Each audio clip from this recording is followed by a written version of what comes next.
today we're going to read about Jesus' entrance into Jerusalem. And while it's not exactly a Timmy Trumpet moment, his entrance is very significant in giving us the right kind of expectations as we head into Holy Week. So if you want to follow along, we're going to be looking at Luke's version of this, found in the Gospel of Luke chapter 19, and we're going to start reading in verse 28. After telling this story, Jesus went on toward Jerusalem, walking ahead of his disciples. As he came to the towns of Bethpage and Bethany on the Mount of Olives, he sent 2 disciples ahead. "Go into that village over there," he told them. "As you enter it, you will see a young donkey tied there that no one has ever ridden. Untie it and bring it here. If anyone asks, 'Why are you untying that colt?' just say, 'The Lord needs it.'" So they went and found the colt, just as Jesus had said. And sure enough, as they were untying it, the owners asked them, "Why are you untying that colt?" And the disciples simply replied, "The Lord needs it." So they brought the colt to Jesus and threw their garments over it for him to ride on. As he rode along, the crowd spread out their garments on the road ahead of him. When he reached the place where the road started down the Mount of Olives, all of his followers began to shout and sing as they walked along, praising God for all the wonderful miracles they had seen. "Blessings on the King who comes in the name of the Lord, peace in heaven and glory in highest heaven." But some of the Pharisees among the crowd said, "Teacher, rebuke your followers for saying things like that." And he replied, "If they kept quiet, the stones along the road would burst into cheers." But can you imagine something so humble, so ordinary, for someone who claimed to be the Son of God, the promised Messiah, the long-awaited deliverer? This humble procession, it doesn't seem to fit. And then for his walk-up song, his followers, they started to sing one of those psalms that was often sung by people who were making that same pilgrimage to Jerusalem, the psalm that Lizzie read to open our service. And in Psalm 118, it reads, "Bless the one who comes in the name of the Lord." But Jesus' followers, they make a revision. They shout and declare, "Blessings on the King who comes in the name of the Lord."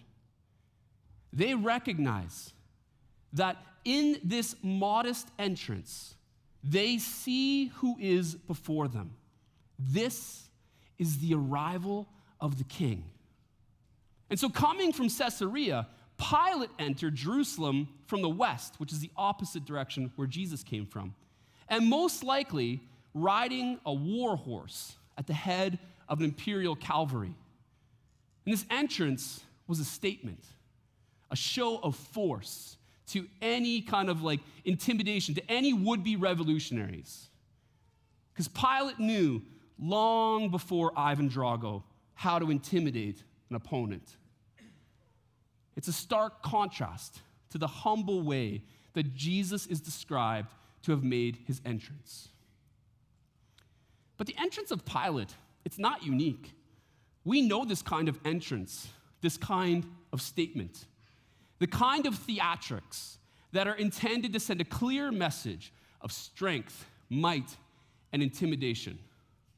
This is what political leaders do. They posture up and they make promises. "I'm the one you need to trust. I'm the one who can set things right. I'm the one who will restore peace and security." And this is always happening. It's an ongoing reality. And yet, somehow, we find ourselves in a time when it feels like it's amped up to even a higher degree. Doesn't it seem that way? So much posturing, so many promises. Amidst all this posturing, the humble entrance of Jesus the Messiah cuts against the grain, reminding us that we follow a king who does not play the same game as all the other political leaders over time. While we know the scenes of political leaders posturing themselves for intimidation, we also know the scenes of people gathering to be part of a crowd.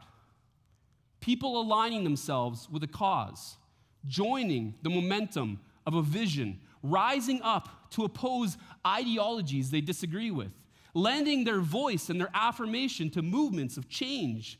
We're constantly being told who we ought to stand for and who we ought to stand against. We're sold promises that if we align ourselves with this crowd, we're standing up for what is right and true and proper. And often those crowds are formed with some kind of imagination that there's another crowd out there who we are battling against. Our hope for confronting the enemy will not be settled on April 28th. We can submit our vote in election, for sure, do your thing. But we already have a king, and he is inviting us to follow his lead as he guides the way into Holy Week on the back of a donkey, robed in humble garments. Will you be among the crowd following him and declaring his entrance? Our passage continues. But as he came closer to Jerusalem and saw the city ahead, he began to weep. How I wish today that you of all people would understand the way to peace. But now it is too late, and peace is hidden from your eyes. Before long, your enemies will build ramparts against your walls and encircle you and close in on you from every side. They will crush you into the ground and your children with you. Your enemies will not leave a single stone in place because you did not recognize it when God visited you. So as Jesus approaches Jerusalem, he stops and he weeps. He weeps because he's burdened for the people of the city. He's burdened for his Jewish relatives who have missed the arrival of the king. They were waiting and waiting for the kingdom of God to come, waiting for liberation, waiting for rescue. And when it came, they missed it. Jesus declared that the kingdom of God was at hand.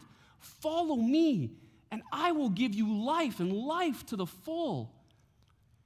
And Jesus taught that the way to liberation was not going to come through violence, but love. And maybe there's something there for us to consider. I recognize Palm Sunday is often a day of celebration and triumph, but I don't know. Maybe we need to learn how to weep for our city, to lament over the brokenness that we know is just so prevalent in our community. We feel the angst. We feel the ways it's not as it ought to be. And I know that, like, as Christians, there's a call for us to, like, rise up and get involved and help be a solution, a part of the cause, a part of setting things right. But man, there's also just got to be moments where we just see the things that are plaguing our community and allow it to break our hearts the way that it broke Jesus' heart. Our community that is, like, our libraries are closing down because there's overdose crisis is just too much to handle. People are dying in the downtown core and they're dying in the suburbs. The housing crisis is this, like, ominous challenge that's just, like, hanging over our community. Young people are struggling deeply with anxiety and depression at alarming rates. The child welfare numbers keep increasing while foster families are dropping off, unable to shoulder it. There's so much heaviness in our community. And I think maybe we ought to just see that Jesus says it is okay sometimes to just stop and weep, to just stop and let that burden hang with us, and to recognize that this pain of our community, it is real, and also to trust that when we weep, Jesus weeps with us. Because the king is mounted on the colt. The garments are laid out for his entrance. He is about to make his arrival. Let's be among the crowd announcing the arrival of the king.